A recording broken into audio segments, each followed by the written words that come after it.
बहुत ही विवादास्पद और तकरारी कृषि कानूनों को वापस लेने में भारत के प्रधानमंत्री नरेंद्र मोदी को अपने राजनीतिक जीवन की पहली और सबसे बड़ी हार का सामना करना पड़ रहा है।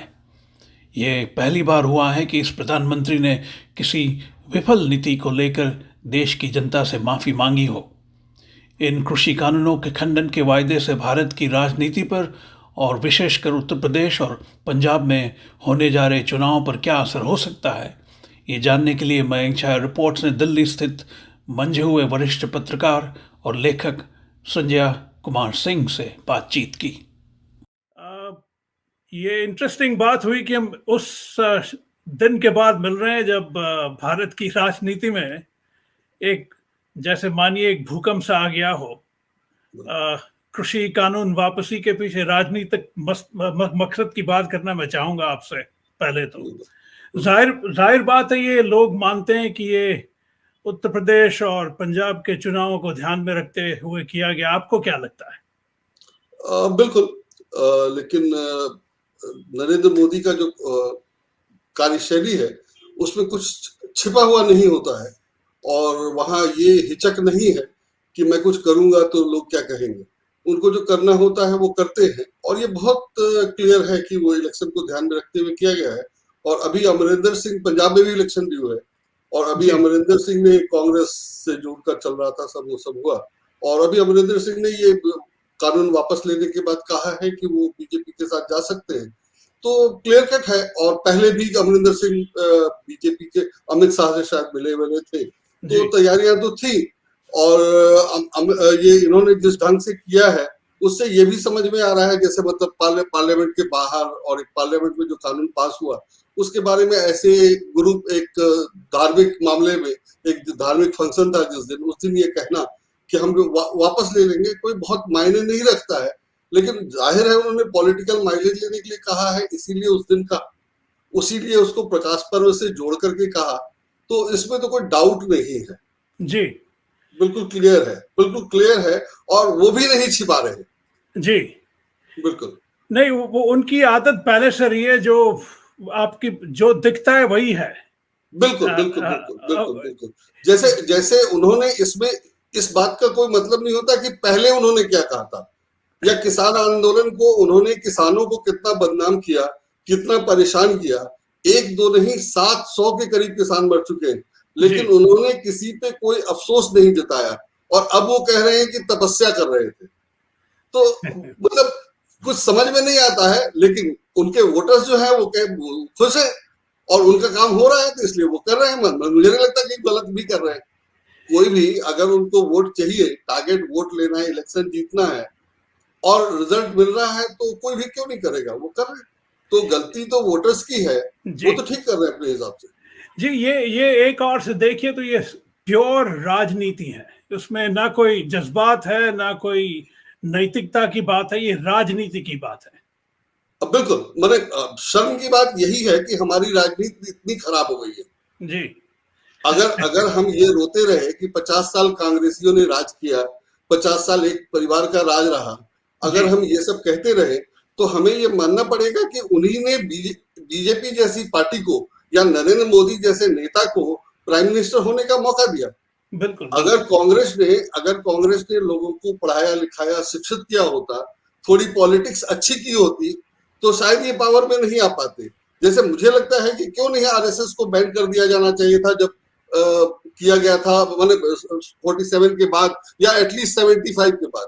इन लोगों ने आरएसएस को पनपने दिया और उसी का फल है कि आज ये राजनीति इतनी खराब हो गई। जी जी जी, और अब उसको वापस रिवर्स करना मुश्किल हो गया है। रिवर्स करना तो बहुत ही मुश्किल है, बहुत ही मुश्किल है, क्योंकि जो आदमी पढ़ा नहीं, जिसके पास नौकरी नहीं है, जिसके पास काम नहीं है, उसे सिर्फ यही सिखाया गया है कि जो एक पॉलिटिकल पार्टी या एक पॉलिटिकल आइडियोलॉजी के लोग जिस बात को सही कहते हैं उसी को सही करना। कल तक वो किसान आंदोलन को गलत कह रहे थे, आज वो सही कहेंगे, उनको कहना पड़ेगा और वो कहेंगे, उनको भी कोई प्रॉब्लम नहीं। तो ये बहुत खराब स्थिति है और मैंने हम लोग यहाँ पहुंच गए और इसको मुझे नहीं लगता कि ये बहुत आराम से ठीक होगा। इसको ठीक करने के लिए बहुत मेहनत करनी पड़ेगी, बहुत समय लगाना पड़ेगा और वो कोई क्यों करेगा। मुझे जी लगता ही नहीं कि किसी को जरूरत है उसकी। जी। अभी आप आलम देखिए भारत में शंका कुशंका का कि बड़े पैमाने पे लोग प्रधानमंत्री की क्षमा याचना को नेक नीयत नहीं मानते हैं और उससे कोई किसी को कोई प्रॉब्लम भी नहीं। बिल्कुल बिल्कुल, सब लोग। और सबसे इंटरेस्टिंग ये है कि अखबारों में भी ऐसा नहीं छपा है। जी मैंने अखबारों में आज ये छपना चाहिए था कि जिस कानून को ऐसा ऐसा कहा गया वो वापस ले लिया गया, और उसके बारे में प्रधानमंत्री कह रहे हैं कि वो तपस्या कर रहे थे। तो ये एक दो अखबारों में है, लेकिन मेजोरिटी ऑफ द न्यूज़पेपर ऐसा या ऐसा कुछ नहीं है। जी और एक अखबार में तो हेडलाइन ये भी है कि वो जिद पर अड़े हुए हैं, जिद पर अड़े हुए हैं किसान, कि उन्होंने वापस नहीं लिया, इस एश्योरेंस पे कि वापस ले लिया जाएगा तीनों कानून को। तो जी अगर कानून संसद में पास हुआ था और 1 साल तक आंदोलन चला, 700 लोग मर गए और उस पर कोई सुनवाई नहीं हुई, किसी के मरने पे कोई अफसोस नहीं जताया गया, तरह तरह से उनको बदनाम किया गया, तरह से उनको तोड़ने की कुचलने की कोशिश की गई, उसके बाद वो एक एश्योरेंस पे क्यों वापस चले जाए? बिल्कुल नहीं जाना चाहिए। कोई एक लिखित एग्रीमेंट तो हो, कुछ तो हो। वो सब जी कुछ नहीं हुआ, और अखबार ये हेडिंग लगा रहा है कि वो जिद पे अड़े हुए हैं। ये जिद है 1 साल चलने वाला जिद, 700 लोगों की जान जाने वाला, और अखबार ये कह रहा है कि जिद है। तो अगर इस तरह से अखबार प्रेजेंट कर रहे हैं तो नेचुरली जो कम पढ़े लिखे लोग हैं उस पर उसका असर होता जी। है। और हिंदी मीडिया का इसमें बहुत खराब रोल है, बहुत खराब। मैं उस पे आऊंगा, लेकिन ये बात सोचिए, प्रधानमंत्री जो है हमारे, वो हम्म, माफी मांगने के आदी नहीं है। बिल्कुल बिल्कुल तो लाजमी है कि लोगों को ये लगेगा कि एक क्षमा याचना या तो एक राजनीतिक जुमला है या एक चाल है। बिल्कुल। तो नहीं, वो तो सब लोग समझ रहे हैं कि उनके वो फंस गए थे, उनके पास कोई ऑप्शन नहीं था। ये तो लोग समझ रहे हैं। भाई इन्होंने अपने तरफ से पूरी कोशिश कर ली। जैसे सीए वाला आंदोलन था, सीए आंदोलन में इनके पास भी रास्ता नहीं था, वहां भी वो फंस गए थे। पर वो कोविड-19 प्रोटोकॉल और लॉकडाउन वगैरह की वजह से उन लोगों ने उसको हटा दिया और वो धीरे से खत्म हो गया। इस केस में ये फंस गए थे, इनके पास कोई ऑप्शन नहीं था, तो इनको यही करना था और इन्होंने ये किया है। तो ये समझने वाले समझते हैं, और जिनको नहीं मानना है वो नहीं मानते, और प्रेजेंट कर रहे हैं कि किसानों की भलाई के लिए किया, देश की भलाई के लिए किया है। तो इसमें वो बहुत बेहतर प्रदर्शन करते हैं। उनका माने उन पार्टी में वर्कर्स को प्रचारक कहा जाता है, तो सब जी पब्लिसिस्ट हैं और सब पब्लिसिटी के लिए काम करते हैं, तो वो बहुत सक्सेसफुली बहुत अच्छा होता है। एंड आई जी एडमायर दैट कि किसी भी चीज को वो पॉजिटिव बना देते हैं। जी जी। तो वो पॉजिटिव, स्पिनिंग में तो उनका कोई बिल्कुल हाथ नहीं बिल्कुल पकड़ बिल्कुल सकता है। बिल्कुल बिल्कुल बिल्कुल। तो मुझे ये बताइए संजय जी कि ये अ, अब चुनाव होने वाले हैं दो राज्यों में, बड़े राज्यों में, बिल्कुल और दोनों बिल्कुल। बहुत ही अहम राज्य हैं, पंजाब और हम्म, उत्तर प्रदेश। हम्म, आपको क्या लगता है कि फायदा किसको हो सकता है? ट्रेडिशनल विजडम तो यही है कि शायद भारतीय जनता पार्टी को फायदा हो, इसलिए क्योंकि जिस तरह से उन्होंने पिच किया है वो हम्म। शायद, लेकिन ये भी हो सकता है कि कांग्रेस ये कहे या और अन्य दल है ये कहे कि हमारी वजह से प्रधानमंत्री को घुटने टेकने पड़े। अ, अभी इसके बारे में मैं मैंने जब से बीजेपी एक्टिव पॉलिटिक्स में है, मतलब पावर में है, तब से मैं पहले से कुछ कहने की उसमें नहीं रहता, क्योंकि एकदम on the day of polling, और वो राइट। भी स्पेसिफिकली जिस एरिया में जिस दिन पोलिंग होती है उसके अनुसार प्रधानमंत्री का प्रोग्राम होता है, प्रधानमंत्री का भाषण होता है, प्रधानमंत्री का बोलने का सब्जेक्ट होता है। जी आपने नोटिस किया होगा, पहले भी होता था कि एक तो जैसे बंगाल में हुआ कि इलेक्शन 8 हिस्से में हुआ, तो वो नेचुरली इस तरह के फायदे लेने के लिए हो रहा है कि एक जगह पोलिंग हो रहा है, दूसरी जगह भाषण हो रहा है, और जब वो टीवी पे दिखाई देता है तो नेचुरली उसका इफेक्ट होता है। तो ये सब करते हैं इसलिए, और करते हैं और बहुत बखूबी करते हैं। तो इसलिए ये कहना, अभी से कुछ कयास लगाना, मुझे लगता है कि कोई मतलब नहीं है उसका, क्योंकि वो उस दिन क्या करेंगे, क्या बोलेंगे, कैसे पलट जाएंगे, क्या स्पिन करेंगे, क्या गुगली मारेंगे, कुछ भी पता नहीं है। और जी जी। अब जब उनका मोटो क्लियर है कि इलेक्शन जीतना है किसी भी तरह, हम्म। किसी भी तरह इलेक्शन, किसी अचानक पुलवामा हो सकता है, अच्छा। अचानक अगर पुलवामा हो सकता है, जी जी अचानक अगर गुरु पर्व के दिन, गुरु प्रकाश पर्व के दिन ये विड्रॉल की का अनाउंसमेंट हो सकता है, तो कुछ भी हो सकता है। इसलिए अभी हम ये कहें कि वो जीतेंगे कि हारेंगे, कहना बड़ा मुश्किल है। डिपेंड करेगा कि उसको ऑपोजिशन कैसे मैनेज करता है। पहले तो इन्होंने ऑपोजिशन को टुकड़े टुकड़े में कर दिया, तो जी जब ऑपोजिशन के वोट बढ़ जाएंगे तो नेचुरली बीजेपी को फायदा होगा और वो जीत जाती है, ऐसे ही जीतती है। तो ये सारी चीजें, ये सारी कोशिशें की जाएंगी, और जैसे पहले लग रहा था कि नरेंद्र मोदी और योगी आदित्यनाथ में नहीं बन रही है, उन लोगों में टकराव है, ऐसा कुछ होगा तो अलग बात होगी, लेकिन उसको भी इन लोगों ने बड़े अच्छे ढंग से मैनेज कर लिया है, वो अब लगभग खत्म है। तो नो डाउट इनका पोजीशन मजबूत है, और लास्ट तक ये क्या करेंगे, और अगर अपोजिशन को भी कुछ ऐसा ही आइडिया आ जाए, उसने भी ऐसा कुछ कर दिया, तो रिजल्ट चेंज हो सकता है। अदरवाइज अभी तक ये फायदे में है, और सरकार ने क्या किया, किसको क्या मिला, उससे किसी को मतलब नहीं है। मंदिर बना कि नहीं बना, कहाँ बन रहा है, किसको चिंता है जी। मैंने तो काफी समय से मंदिर की कोई चर्चा नहीं सुनी।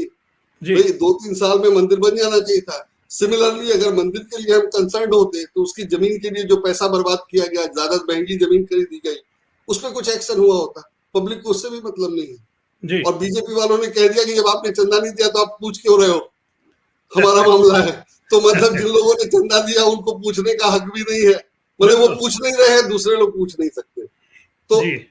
क्या होगा कहना मुश्किल है, क्योंकि बड़े पोलराइज कर दिया गया है बिल्कुल, और सब कोई मंदिर, धर्म, धर्म का क्या है मतलब मुझे समझ में नहीं आता है। मेरे लिए धर्म कोई बहुत ऐसा बड़ा इशू नहीं है, लेकिन उसको ऐसा बना दिया गया है कि उसके चक्कर में लोग बाकी सब चीज भूल गए, इंक्लूडिंग फाइनेंशियल इरेगुलरिटीज, और जो उनके पैसे से उन्हीं के लोगों ने किया है। जी। ऑफिशियल जब सरकारी पैसा का करप्शन होता है वो अलग है, जो ऑफिसर्स करते हैं, टेंडर में जो गड़बड़ा होता है वो अलग है। यहाँ तो मंदिर के पैसे का लोगों ने घपला किया है, और आप धर्म और पूजा और मंदिर और भगवान और आस्था की बात कर रहे हैं, और उस पर कोई एक्शन नहीं है। तो ये बहुत मुश्किल है, बहुत अजीब तरह का घालमेल बना दिया गया है, जिसके बारे में कुछ क्लियर पता चलना या अंदाजा लगाना मुश्किल काम है, आप लगा नहीं सकते। जी। जी। There is a saying in English, it's a popular line which says that you're bringing a knife to a gunfight. तो अगर आप देखें तो बीजेपी गन लेके निकला है, और कांग्रेस और आदि दल जो है वो एक छोटा सा चाकू लेके निकले हैं। तो ये कैसे होगा फिर? वो ऐसा कर नहीं सकते, और मैं नहीं कहूंगा कि उनको भी ऐसे ही करना चाहिए या इसी लेवल पे आ जाना चाहिए। अगर वही है कि अगर हम बचपन में हम लोग खेलते थे और किसी बच्चे ने गाली दे दी, तो हमने कहते थे कि नहीं ये तो गाली देता है, इससे बात नहीं करनी है, बात खत्म, हम उसके साथ नहीं खेलेंगे। तो अब ये कंट्री के कंडीशन में नहीं कहा जा सकता, और कांग्रेस ये नहीं कह सकती कि हम बीजेपी से इलेक्शन नहीं लड़ेंगे, लेकिन बीजेपी डिजर्व्स इट जी। कि हम तो और मुझे लगता है कि राहुल गांधी काफी यही कर रहे हैं कि मुझे जो करना है, मुझे जो ठीक लगता है मैं वो करूंगा, बीजेपी को करने दो। आज वो राहुल गांधी ने अपना वो ट्वीट किया है वीडियो, जब उन्होंने कहा था कि इनको वापस लेना पड़ेगा। हाँ। तो इस हिसाब से तो राहुल गांधी मैच्योर्ड है, और उन्हें पहले ही कह दिया था कि वापस लेंगे। लेकिन प्रचार क्या किया गया है कि वो पप्पू है। पप्पू कौन है? जिसको पता नहीं कि हमें क्या करना है, और 1 साल तक उस पर टिके रहने के बाद वापस ले रहा है। पर वो बहुत बड़ा आदमी है, बहुत एक्टिव है, बहुत तेज है, और पप्पू वो है जिसने 1 साल पहले कह दिया था कि वापस लेंगे। लेकिन उनकी वो छवि कम नहीं हो रही है। आप देखिए इसके बावजूद भी इनकी छवि कम नहीं हो रही है अभी भी उनके। हाँ, वो मुझे समझाइए कि ऐसा क्यों है। नहीं, वो वही जो पब्लिसिस्ट है उनका वहां हर एक वर्कर जो है वो प्रचारक है। जो प्रचारक है वो सिर्फ प्रचार का काम करता है। अगर मुझे लगेगा कि ये प्रोडक्ट खराब है, इसका मुझे पब्लिसिटी नहीं करनी चाहिए, एनकरेज नहीं करना चाहिए, तो मैं नहीं करूंगा। लेकिन वहां कुछ खराब है ही नहीं, जो मोदी जी कह रहे हैं वो ठीक है, और उसका प्रचार करना है। तो इतने लोग अगर फ्री सर्विस दे रहे हैं प्रचार के लिए, विदाउट माइंडिंग कि क्या हो रहा है, हमारा क्या फायदा है या देश का क्या नुकसान है, अगर सब लोग कह रहे हैं कि नहीं जो मोदी जी कह रहे हैं भाई ठीक है, मोदी जी को ही प्राइम मिनिस्टर बना रखना है, और 7 साल में लोगों को ये समझ में नहीं आया कि मोदी जी जो कह रहे थे वो है नहीं जी, तो नेचुरली वो लोग लगे हुए। और इतने लोग अगर फ्री सर्विस दे रहे हैं तो कोई भी पॉलिटिकल पार्टी कैसे जीतेगी? नहीं जीत सकती है। तो उसका जवाब यही है कि हम सब लोग जो बीजेपी के अगेंस्ट में है वो कांग्रेस के फेवर में काम करें। लेकिन हम कांग्रेस के भी फेवर में नहीं है, हमें तो वो भी ठीक नहीं लगती है। तो इसलिए कांग्रेस का फेवर होगा नहीं और बीजेपी के गलत का भी फेवर होगा, तो वो बीजेपी पावर में रहेगी। और ये कंडीशन कांग्रेस का बनाया हुआ है। अगर कांग्रेस ने लोगों को पढ़ाने लिखाने पे विश्वास किया होता, लोगों को पढ़ने लिखने की व्यवस्था की होती, तो आज ये कंडीशन नहीं होता। But that's a staggering failure, Sanjay. I mean, it's we are entering the 75th year of our independence, और हम आज भी अटके हुए हैं ऐसे मामलों में। नहीं, आज जो गरीबी है देश में, आज जो इंफ्रास्ट्रक्चर का प्रॉब्लम है, माने इंटरनेट की स्पीड से लेकर के रोड्स, रेलवेज, एयरपोर्ट्स, सब जगह जो हालत है, और डिफरेंस क्या है कि बहुत ज्यादा आबादी है। अरे बहुत ज्यादा आबादी है तो आपके पास काम करने वाले लोग भी तो ज्यादा है, पर आपके काम करने वाले तो फॉरेन जा रहे हैं। आपका एसेट जो भी इंडिया में अच्छा काम कर सकता है या जो भी बाहर अच्छा काम कर रहा है वो इंडियन है। तो आप अपने यहाँ लोगों को रोक नहीं सकते, उनसे काम नहीं करवा सकते। आपके सारे लोग बाहर जा रहे हैं, आपके पास जो बचा है वो कचरा है, या जो किसी कारण से नहीं जा सकता है वो यहाँ बचा है। तो नेचुरली बहुत खराब कंडीशन है, और उस दिशा में काम करने के लिए तो कुछ हो ही नहीं रहा। जी जी, मैं चाहूंगा कि कुछ आप थोड़ा सा स्पेक्युलेट करें। मैं जानता हूं ये कहना मुश्किल है, आपने पहले भी बताया। फिर भी कोशिश करता हूं, देखिए क्या निकलता है। किसान आंदोलन में 700 लोगों की मृत्यु हुई, जैसे आपने बताया। न जाने कितने लोग जख्मी हुए, कितने लोग बर्बाद हुए। बिल्कुल। इस बात का राजनीतिक तौर पर क्या भुगतान हो सकता है बीजेपी को 2024 में? क्यों आपको लगता है कि अभी 2024 बहुत दूर है? नहीं, इसका फायदा ये हो सकता है अगर अमरिंदर सिंह जैसे लोग हैं जी, और सिर्फ अमरिंदर सिंह नहीं, वो एक पूरा ये है, जो उनके जैसे लोगों की मैं बात कर रहा हूँ, जिसको किसी चीज से मतलब नहीं, सिर्फ अपने से मतलब है, या कांग्रेस या एंटी कांग्रेस होने से मतलब है।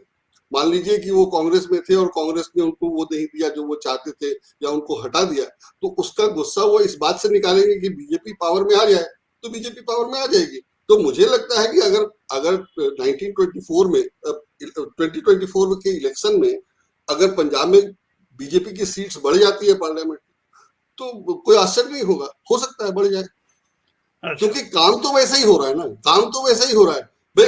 अगर अमरिंदर सिंह को किसी भी कारण से अगर उनको हटाया गया या उनको पोस्ट छोड़ना पड़ा, तो वो जाके बीजेपी से मिल जाएंगे, तो होगा क्या? नेचुरली बीजेपी को फायदा होगा, होना चाहिए जी। तो मैं तो ये कहूंगा, लेकिन मुझे उम्मीद है कि इसको लोग संभाल लेंगे, पर संभालने वाले कमजोर हैं, बिगाड़ने वाले मजबूत हैं। तो मैं नहीं चाहते हुए भी ये मानने को मजबूर हूं कि बीजेपी पर जीत जाएगी, जीत सकती है, उसकी सीटें बढ़ सकती है। लेकिन अभी टाइम है, और शायद लोगों को समझ में आए, शायद लोग समझे, और शायद लोग वोट ना दें, लेकिन वो भी दूर की बात है। तो फिर इस कॉन्टेक्स्ट में ये बताइए मुझे कि what it means that the Congress party's future और fortunes, do you think they will ever turn around? No, ऐसा नहीं है। कांग्रेस जो है, मैं हमेशा कहता हूं कि बदनाम किया जाता है कि नेहरू और गांधी फैमिली की पार्टी है, लेकिन कांग्रेस तो कई बार टूटी है ना, और कई बार कांग्रेस से लोग अलग हुए हैं और अलग कांग्रेस बनाने की कोशिश करते रहे। हुआ क्या कि नेहरू गांधी वाली बची, बाकी सब बर्बाद हो गई। होने को तो नरसिंह राव भी प्राइम मिनिस्टर थे, काफी टाइम थे, और एक कांग्रेस उनकी हो सकती थी, शरद पवार की हो सकती थी, ममता बनर्जी की हो सकती थी, पर वो सब इस लेवल पे नहीं है। तो कांग्रेस टूट टूट के छोटा हुआ है, और बीजेपी वाले जुड़ जुड़ के बड़े हुए हैं। जी। ये 70 साल का हमारा अर्निंग है, पॉलिटिकल अर्निंग। तो नेचुरली उसका नुकसान होगा।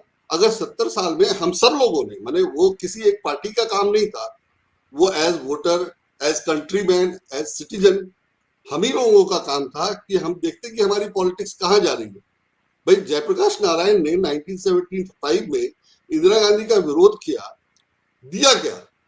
3 साल में सरकार उनकी खत्म हो गई, और जनता पार्टी का क्या हुआ उसके बाद सबको पता है। तो कांग्रेस ही तो पार्टी थी जो देश चला सकती थी, लेकिन हम लोगों ने उसको सपोर्ट नहीं किया। हम लोगों ने, मतलब कि कंट्रीमैन की बात कर रहा हूं मैं, और बीजेपी इस कोशिश में लगी रही कि मैं कैसे कांग्रेस को नुकसान करूं, कमजोर करूं, कि मैं सत्ता में हूं। नरेंद्र मोदी कोई बहुत स्टेट्समैन नहीं है, बहुत अच्छे पॉलिटिशियन नहीं है, बहुत पढ़े लिखे आदमी नहीं है, लेकिन बीजेपी ने उनको क्यों आगे किया? क्योंकि वो कर सकते थे, वो करने के लिए तैयार थे, जो करके पावर मिलता है, कुर्सी मिलती है, वोट मिलता है। तो एज पार्टी आइडियली बीजेपी को ये नहीं करना चाहिए था, ऐसे आदमी को आगे नहीं करना चाहिए था, लेकिन उसने किया, उसको फायदा मिला। तो अब वो क्यों कहे कि हमने गलत किया, या बीजेपी का कोई सपोर्टर क्यों कहे कि नरेंद्र मोदी को आगे करना गलत था, या नरेंद्र मोदी ने झूठ बोला कि 15 लाख रुपए आएंगे, वो गलत था। Yes. भाई अगर हम मान लेंगे कि 15 लाख रुपए आएंगे और हम 15 लाख के लिए वोट देंगे तो वी ऑल आर करप्ट। हम सब ने 15 लाख रुपए के लिए अपना वोट बेचा, तो जी नेचुरली उसको उसका फायदा हुआ और होगा। तो जब तक हम ऐसे हैं, मेजॉरिटी ऑफ अस ऐसा है, यही होगा और वही हो रहा है। लेकिन आप ये भी देखिए, मैं अक्सर कहता हूं यहाँ मेरे दोस्तों को, purely at a dispassionate level, जब नरेंद्र मोदी पहली बार गुजरात विधानसभा में आए हम्म, तो वो चीफ मिनिस्टर बन के आए। हम्म, जब पहली बार पार्लियामेंट में आए हम्म, तो वो प्रधानमंत्री बन के आए। हिंदुस्तान की तारीख में ऐसा कभी हुआ नहीं। बिल्कुल बिल्कुल। तो जाहिर बात है उनके भी दिमाग में एक फितूर है। हाँ बिल्कुल बिल्कुल। अभी इससे कैसे लड़ी है आप? हाँ, जैसे 2002 में जब वो प्राइम मिनिस्टर बने, सॉरी चीफ मिनिस्टर बने, जी और गुजरात में जो सब हुआ और उसको अगर हमने इग्नोर कर दिया जी तो कोई तरीका नहीं है कि हम उसको उनको दबा सकें।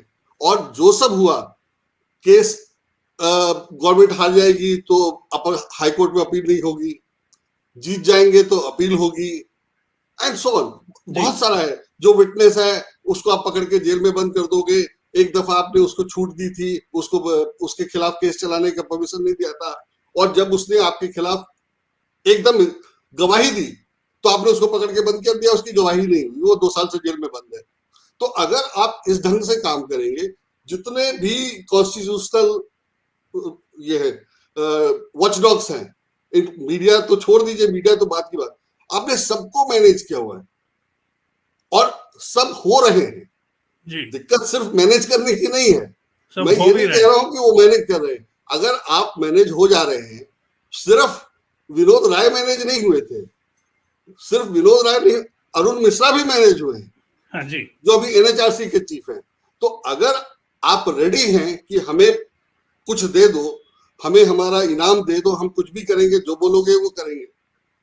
और देश में ऐसे ही लोग हैं। करप्शन इसीलिए चल रहा है और इसीलिए इतना करप्शन है कि हम सब लोग बेसिकली कहीं ना कहीं करप्ट हैं। हम अपना सोचते हैं, हम अपने बगल वाले का नहीं सोचते हैं। तो बिल्कुल जब तक हम लोग सब लोग अपना सोचेंगे तो हम तो चाहेंगे कि हमें कुर्सी मिल जाए, और फिर कुर्सी मिलने के लिए जो हमें बचाव करना है वो बचाया जाएगा। राइट अब देखिए कि वो सीबीआई वाला जो केस था, आधी रात में आपने एक आदमी को हटाया और एक आदमी को बचाया, राइट बहुत क्लियर था।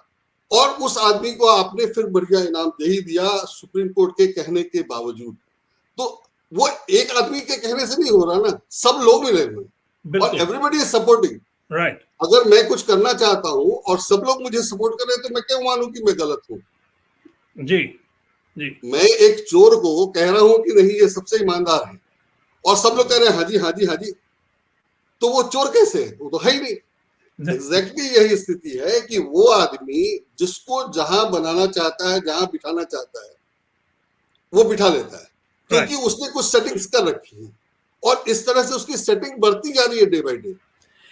और मैंने अभी लिखा था कुछ दिन पहले कि हो सकता है कल को हम डिसाइड कर लें कि हमें इलेक्शन की जरूरत क्या है। इससे अच्छा तो कभी कोई आया ही नहीं था, और सब लोग कह देंगे कि हाँ हाँ ऐसा तो कोई प्राइम मिनिस्टर कभी हुआ ही नहीं। हाँ तो लाइफ लॉन्ग जब तक नरेंद्र मोदी एक्टिव हैं तब तक वो रहेंगे, हाँ क्योंकि वो हार जाएंगे तो हो सकता है कि उन पे केसेस चले और उनको जेल जाना पड़े। और उन्होंने इतना मैनेज कर लिया है कि वो ये फैसला हो सकता है पार्लियामेंट से पास हो जाएगा, अध्यादेश जारी हो जाएगा।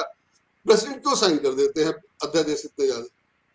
और भी प्रोसेस है तो, लेकिन अगर प्रेसिडेंट साइन कर देते हैं क्योंकि वो प्रेसिडेंट हैं, तो ऐसे ही चलता रहेगा। फिर एक आदमी इसी में मजबूत होता जा रहा है क्योंकि वो जानता है कि हम हर किसी को कैसे खुश कर सकते हैं, या अगर खुश कर दे तो फिर मेरा फायदा कैसे होगा। He is exploiting that. Yeah, आप सोचिए जरा, I mean, it's interesting. It strikes me that so many cliches have come true with him. For instance, लोग कहते हैं कि दुनिया झुकती है, झुकाने वाला चाहिए। ये क्लीशे है, हिंदी फिल्मों में चलता है, बिल्कुल ये तो रियल लाइफ में हो गया है। लोग झुके हैं बिल्कुल।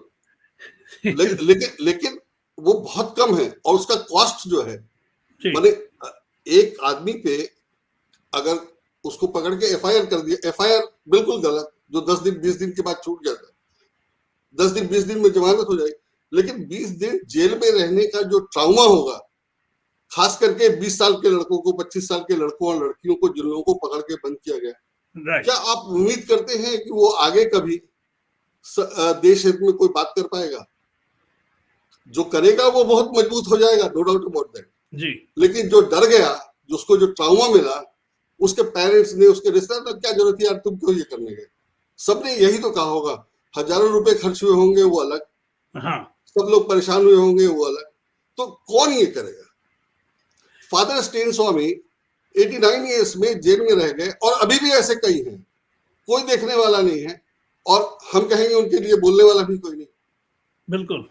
तो इस कंडीशन में कि एक आदमी जो चाहता है वो करे जा रहा है, और अगर किसी ने उसको तंग करने की कोशिश की, उसको रोकने की कोशिश की, उसको परेशान किया, तो पकड़ के बंद कर दो। सही गलत एफआईआर की तो जरूरत ही नहीं है, केस की जरूरत ही नहीं है, बंद कर दो और बंद है। राइट। तो कैसे चलेगा?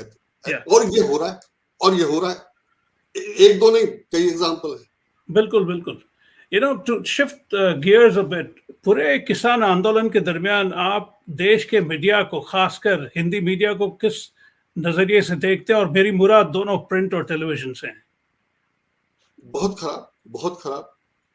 और इस दौरान मीडिया, हमारे हिंदी मीडिया, तो मैं पहले भी बहुत उसको वो नहीं मानता। वो एक प्रोडक्ट बेचता है, एक इंडस्ट्री है, एक प्रोडक्ट बनाता है और बेचता है। उसका पॉलिटिक्स वगैरह से राजा का बाजा बजाना होता है, जो वो आजकल तो उसी रोल में है कि राजा ने जो किया वो ठीक किया और हम ताली बजा रहे हैं सब लोग। तो मेजॉरिटी ऑफ द मीडिया वही कर रहा है, और हिंदी मीडिया 100%, ऑलमोस्ट 100%। एक दो अलग, एक दो परसेंट अगर कोई हो तो अलग बात।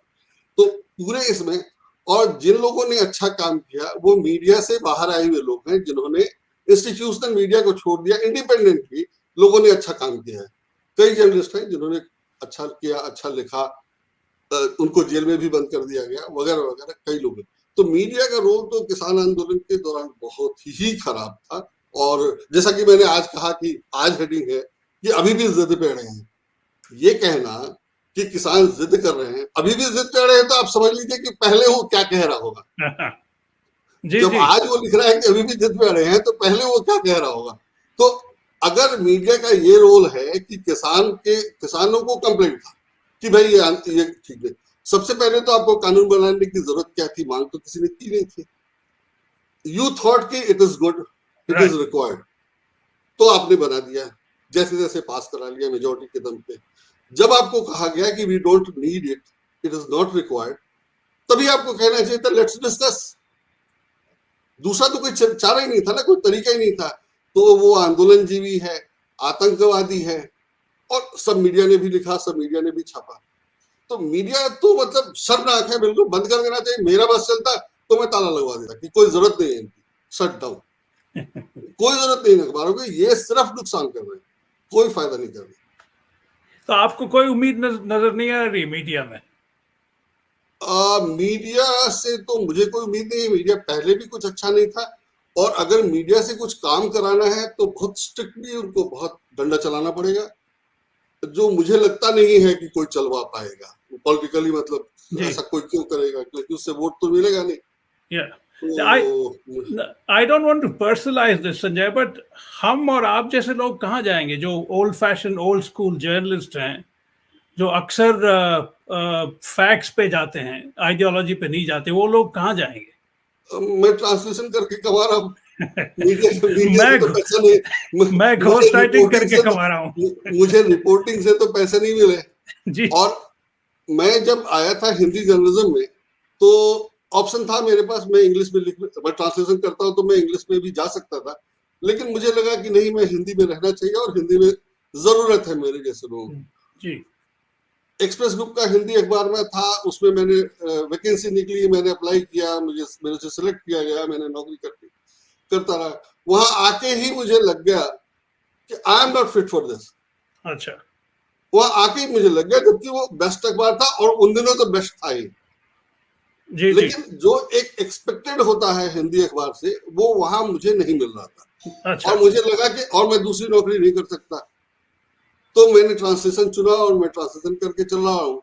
और अगर सोशल मीडिया नहीं होता तो शायद आप मुझे जानते भी नहीं कि मैं सर्वाइव कर रहा हूँ, अभी तक जिंदा हूँ। बिल्कुल। क्योंकि फिर पता ही नहीं चलता कि कौन क्या कर रहा है, कहाँ पे है। एग्जैक्टली, तो वही हाल होने वाला है। We are in the same boat.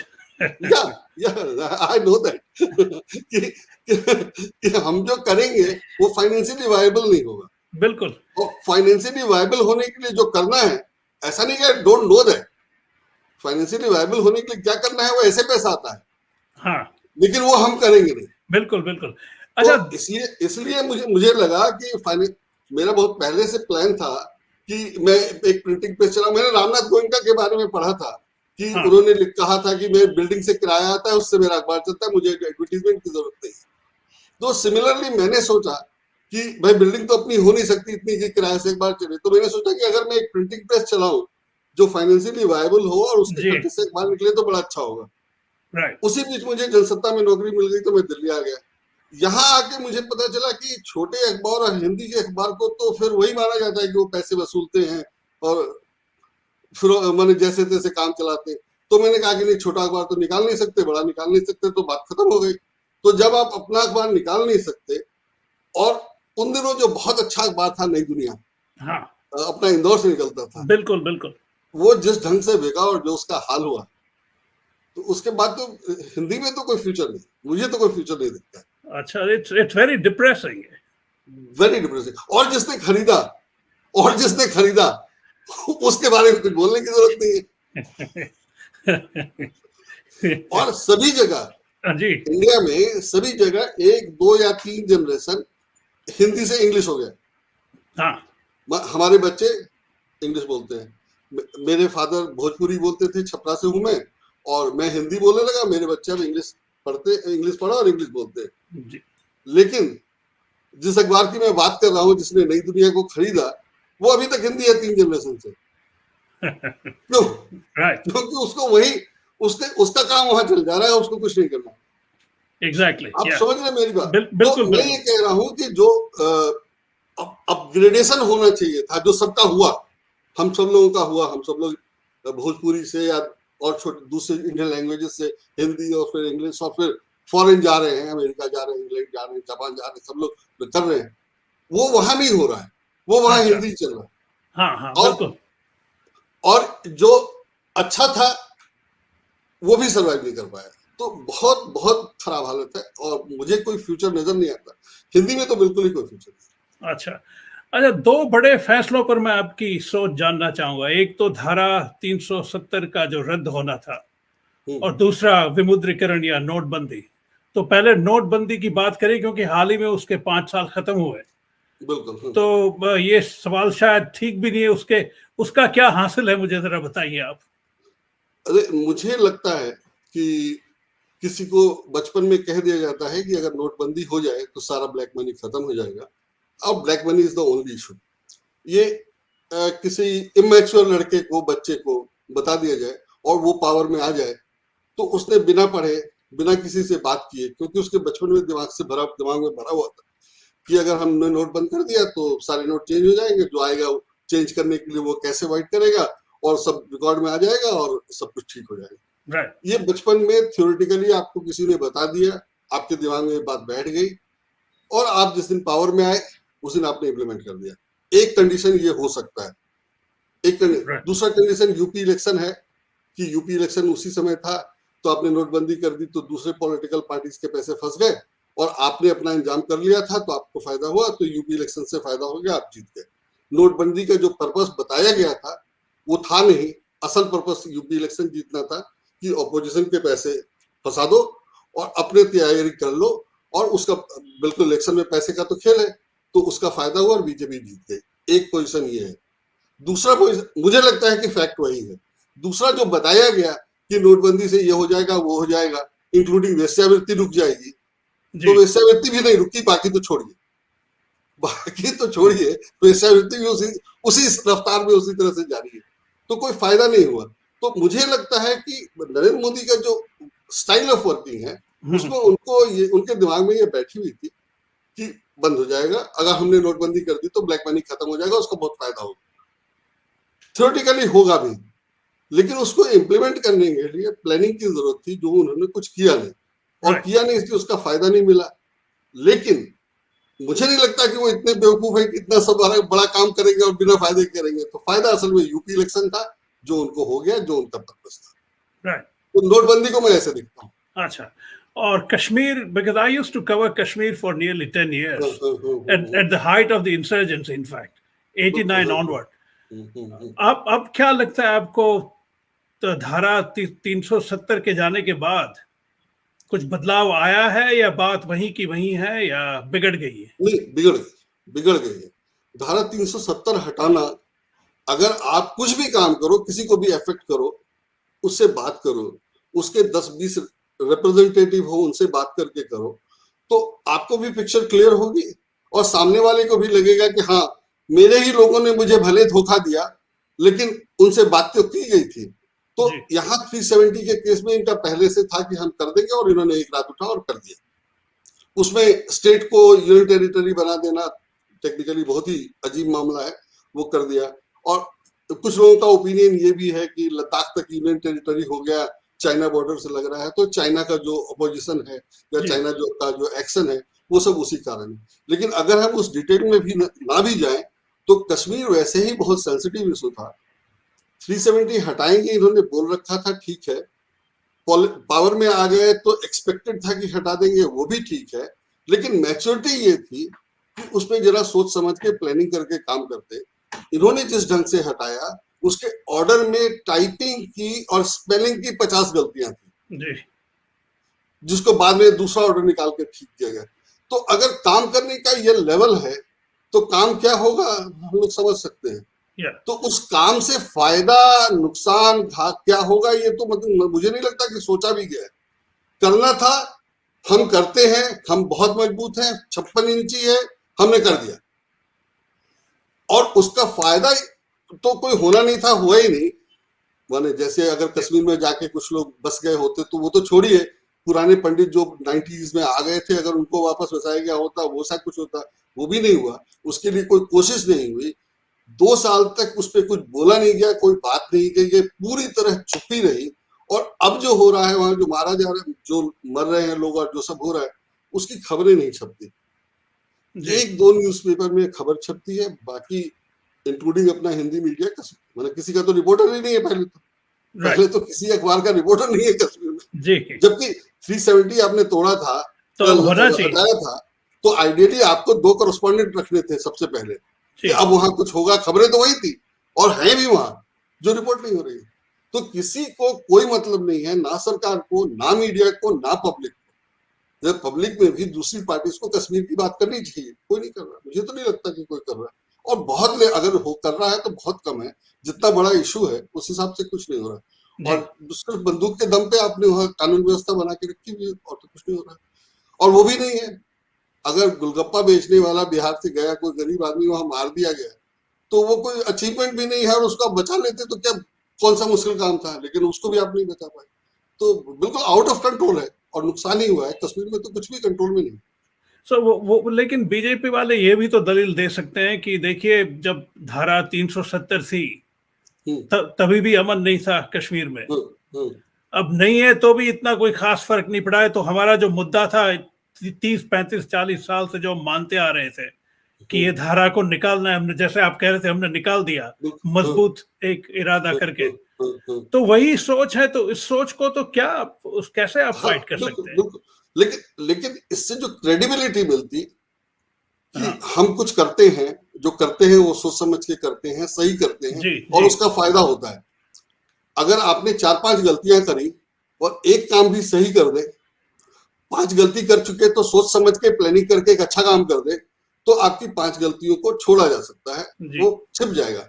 लेकिन यहाँ उसका भी मतलब नहीं कि हम 370 हमारा इशू था और वी वर करेक्ट, ये तो प्रूव कर दो। जी वो भी प्रूव नहीं कर रहे, और उसकी जरूरत नहीं है, हमने हटा दिया, इतना ही मेरा काम था। जैसे हम मंदिर वाला, अयोध्या वाला केस मंदिर बनवाना शुरू कर देंगे और केस कोर्ट से फैसला करवा देंगे, तो ये कोई इलेक्शन इशू तो हो नहीं सकता ना। राइट। और वो करवा दिया तो क्या किया, मंदिर तो बने, तो मंदिर तो नहीं बन रही। अब मैंने अभी तक पता नहीं क्या हाल है, मुझे नहीं पता, उसके बारे में कोई खबर नहीं है। और अगर मंदिर अब इशू नहीं है, अगर मंदिर अभी भी इशू होता तो उसके बारे में रोज छपता। अब दिया जलाना इशू है, बिल्कुल। आज के समय में जब एक से एक एलईडी बल्ब आए हैं, एक से एक लाइट है, तो आप दिया जला के क्या कर रहे हो, क्या मिल जाएगा उससे? लेकिन इस इशू तो ध्यान बटाना है कि हमें ये नहीं, इस पे जो इशू है उस पर बात नहीं करनी है, तो आप दिया जला रहे हो, दिया गिन रहे आप गुजराती में एक कहावत है हो। जिसको हिंदी में मैं कुछ इस तरह से अनुवाद करूंगा कि कोहनी पे गुड़ चिपका देना। हाँ, हाँ, हाँ, यानी आपको कह दिया कि आपको मिल गया है, हाँ, अभी आप उसको कैसे वैसे ऐसे निकाल के खा सकते हैं, बिल्कुल लेकिन बिल्कुल। बात तो यही है ना कि हमने जनसत्ता में एक बार बजट की हेडलाइन थी, हर हर हाथ पे रख दिया एक बतासा। बतासा आप समझते हैं ना, छोटा जी जी छोटे जी से जी कुटाए होते जी जी चीनी का बनाते हैं, बिल्कुल समझता 1-2 पैसे की कॉस्ट होगी उसकी, तो हर हाथ पे रख दिया एक बतासा, तो वही है गुड़िया लगा नहीं, और काफी सफल हैं इस मामले में ये लोग। और मुझे लगता है कि सफल इसलिए नहीं है कि ये सब कर दिया, मुझे लगता है कि एंटी कांग्रेस जो टेम्परामेंट बनाया है इन लोगों ने इतने साल, कि नेहरू गांधी फैमिली का कब्जा है, और अभी आप देखिए कि नेहरू गांधी फैमिली को बदनाम करने के लिए जितने काम हो रहे हैं, हिस्ट्री को गलत बताना या उसमें चेंज करना वगैरह वगैरह, तो उससे इनको फायदा मिला है कि नेहरू गांधी परिवार जो है वो बहुत खराब है और वो छोड़ नहीं रहे हैं, तो हमको उससे निकाल के लाना है ये। और इंटरेस्टिंग ये है कि जनता पार्टी ने ये किया था 70s में, इमरजेंसी के बाद यही हुआ था, और हम लोग सब लोग ये बता नहीं पाए कि कांग्रेस के बिना चलेगा नहीं। अगर हम लोगों ने ये बताया होता, कांग्रेस को तो बताना ही चाहिए था कि ठीक है वो हमारे अगेंस्ट में बोलते हैं या वो चाहते हैं कि हम हट जाए, लेकिन जब हम हट गए थे तो इन्होंने क्या किया? कोई अचीवमेंट तो है नहीं, ना जनता पार्टी का, ना अटल बिहारी वाजपेयी की गवर्नमेंट का, ना कुछ भी ऐसा। माने कंपैरेटिवली अगर देखें थोड़ा बहुत तो काम किया, तो इतना बढ़िया नहीं था, लेकिन इन लोगों ने उसको बदनाम करके कांग्रेस को या नेहरू गांधी फैमिली को बदनाम करके अपना फायदा, तो जो इनको क्रेडिट मिलता है वो इनके काम का नहीं है, वो इसलिए है कि नेहरू गांधी परिवार से तो छुटकारा है। अब छुटकारा है तो तुम्हें फायदा क्या है, ये कोई पूछता ही नहीं है, तो फायदे की किसी को जरूरत ही नहीं। But that was the goal in itself, right? Getting rid of the stranglehold of a particular family. बिल्कुल बिल्कुल। जाते जाते मैं आपसे कुछ थोड़ा राजनीतिक गणित की बात करना चाहूंगा। I think in 2019 BJP's percentage was what, about 35%? हाँ, वो कम हुआ है, काफी कम हुआ है। हाँ, लेकिन if the voting number was say 600 million people voted, for instance, उसमें से अगर 35% बीजेपी को मिला है, तो आप देख रहे हैं कुछ 200-250 मिलियन के आसपास 20-25 करोड़ लोग सपोर्ट किया बीजेपी को। ये बड़ा नंबर है वैसे, लेकिन पहले से काफी कम हुआ है। हाँ, लेकिन भारत के संदर्भ में बहुत छोटा नंबर है पूरी जनसंख्या। बिल्कुल। तो अगर अबाउट 25% लोग देश के भविष्य को तय करते हैं, तो उसके बारे में कोई सोच रहा है क्या? नहीं, बिल्कुल नहीं। और ये मेजर प्रॉब्लम है, ये मेजर प्रॉब्लम हमारे यहाँ। एक और इंटरेस्टिंग चीज है जिसपे कोई बात नहीं करता है, पंचायत इलेक्शन के लिए वोटर लिस्ट अलग बनता है, स्टेट असेंबली के लिए अलग बनता है, पार्लियामेंट के लिए अलग बनता है, आधार कार्ड अलग है। जब हमारे पास आधार कार्ड है तो वोटर लिस्ट की क्यों जरूरत है? बिल्कुल ठीक है, पहले दोनों आधार कार्ड नहीं था और वोटर लिस्ट होता था। जब होता था तो अलग अलग बनता था। हर कैंडिडेट अपने हिसाब से वोटर लिस्ट बनाता है और अपने हिसाब से वोटर्स बनाता है। जी, करप्शन है ये, सीधा सीधी। हम गाजियाबाद में मैं जहां रहता हूँ, 7-8-10 साल पहले जब हम लोग यहाँ शिफ्ट हुए थे, तो हमारी 11 मंजिल की बिल्डिंग है, इसमें करीब 150 वोटर का नाम एक BLO जो बूथ लेवल ऑफिसर होता है उसने हटा दिया because he didn't find the building. अच्छा, didn't find an 11 story building. या और ये हिंदुस्तान में हो सकता है, हुआ। और जब मैंने उस पर कंप्लेंट करी और लगा कि उसकी नौकरी चली जाएगी, तो आके मेरे पैर पे गिर गया। अच्छा, मैं गलती मेरी है, आई एक्सेप्ट इट कि मुझे स्ट्रिक्ट होना चाहिए था उस पर, लेकिन अगर मैं उसकी नौकरी खा ही जाता तो मुझे क्या मिलता और क्या सिस्टम ठीक हो जाता? नहीं। तो मैंने उसको छोड़ दिया कि चल भाई तुम गलती मान ली, माफी मांग ली। उसका कोई पॉलिटिकल इंटरेस्ट नहीं था, वो सिर्फ काम नहीं कर रहा था, उसको नहीं मिली तो उसने कहा कौन चेक कर ले जाए, लिख दिया कि नहीं। अच्छा, लेकिन इट वाज एक्सेप्टेड हाँ by senior officers and all, and it's on the record कि 11 मंजिल की बिल्डिंग एक बीएलओ को मिली नहीं तो वो नौकरी साला क्यों कर रहा था। लेकिन ये ऐसा होता है, दिस इज ऐसा द होता है। तो फेयर। मैं कह रहा हूं कि अगर आप ईमानदार हो, अगर आपको वोटर्स से वोट लेना है तो अलग वोटर लिस्ट बनाने की क्या जरूरत है। हर बार ये होता है कि कुछ लोग वोटर लिस्ट में नाम नहीं आते, कुछ लोगों का डबल होता है। मेरी बेटी इस साल 18 साल की हुई, उसको वोटर लिस्ट में नाम डलाना है। मैंने कहा कि जाएंगे नहीं, किसी से बोलेंगे नहीं, नॉर्मल कोर्स में देखो होता है कि नहीं होता है। अब इलेक्शन अनाउंस होने वाला है, अभी तक उसका नहीं हुआ है, उसने अप्लाई किया तो टेक्निकली ये गड़बड़ वो गड़बड़, फोन पे कोई मिलता नहीं है, ऑल दैट, अभी उसका वोटर लिस्ट में नाम नहीं आया। तो वोटर लिस्ट में नाम जो है जिसका है उसका तो ठीक है। अगर आप अपोजिशन वाले हो, मोहल्ला पढ़े लिखे लोगों का है, यहाँ तो वोट थोक के भाव पड़ेगा नहीं और भीड़ की तरह फांक नहीं सकते, तो उसको पूरा डिलीट कर दो एंड ऑल। ये सब होता रहता है, ये सब होता रहता है। क्यों नहीं वोट आधार कार्ड से होना चाहिए इफ यू आर 18+, और जहां रहते हो वहां वोट डाल दो। हाँ, कोई लॉजिक ही नहीं। हाँ, बिल्कुल। मोदी जी एक देश एक चुनाव की बात करेंगे, मोदी जी एक देश एक राशन कार्ड की बात करेंगे, सब कुछ करेंगे, लेकिन एक आदमी हम क्यों नहीं जहां रहेंगे जिस दिन वोटिंग के दिन वहां वोट। हाँ, बिल्कुल। आधार कार्ड पे वोट देना है, मेरा आधार कार्ड पे वोट दे दो, ऑलरेडी तो आधार कार्ड, अब तो नेटवर्किंग से सब चेक हो जाएगा कि हमने वोट दे दिया है, कहीं भी वोट दे दिया। उस लाइन पे क्यों नहीं काम कर रहे? क्योंकि उससे फायदा नहीं है। तो सारा काम इसी हिसाब से होता है जैसे घपला कर सको, अपना एक सिस्टम में अपना, दोनों की मिली भगत है, दोनों पार्टीज की या दोनों साइड्स की मिली भगत है। थोड़ा तुम कमाओ थोड़ा हम कमाए, अभी तक ये चल रहा था। बीजेपी ने कुछ ज्यादा कर दिया है लेकिन अभी तक यही चल रहा था, और इसीलिए बिल्कुल। या जाते जाते मैं एक थोड़ा हल्का सा सवाल करूंगा आपसे। प्रधानमंत्री नरेंद्र मोदी में कोई ऐसी एक खूबी है जो आपको भाती है? हाँ, इलेक्शन जीत सकते हैं, मतलब लोगों को बेवकूफ बना सकते हैं और पब्लिक को पता भी नहीं चलता है कि वो बेवकूफ बना रहे हैं। वो बहुत बड़ी खूबी है, बहुत बड़ी खूबी है। और इतनी बड़े पॉपुलेशन को उन्होंने इतने दिनों तक बेवकूफ बना के रखा हुआ है, एक्स्ट्राऑर्डिनरी। और फिर मैंने वो कोशिश नहीं छोड़ रहे। आज भी कल जो उन्होंने वो वापस लिया कृषि कानून, उसमें लोगों को बेवकूफ बनाने की कोई कोशिश छोड़ी नहीं है। हम होते या कोई दूसरा होता तो कहता यार कितनी बेशर्मी करूं, लेकिन वो अभी भी कह रहे मैं तपस्या कर रहा था। और उनकी तपस्या यही है कि 700 आदमी मर गया, उन्होंने किसी का नाम तक नहीं लिया, एक ट्वीट नहीं किया। तो क्वालिटी तो उनमें है कि वो जो कर रहे हैं उसको कर सकते हैं, मैं नहीं कर सकता। तो क्वालिटी तो है, और ये क्वालिटी प्राइम मिनिस्टर बनाता है तो अच्छा भी है, अच्छा भी है। क्यों मैं कहूं कि खराब है।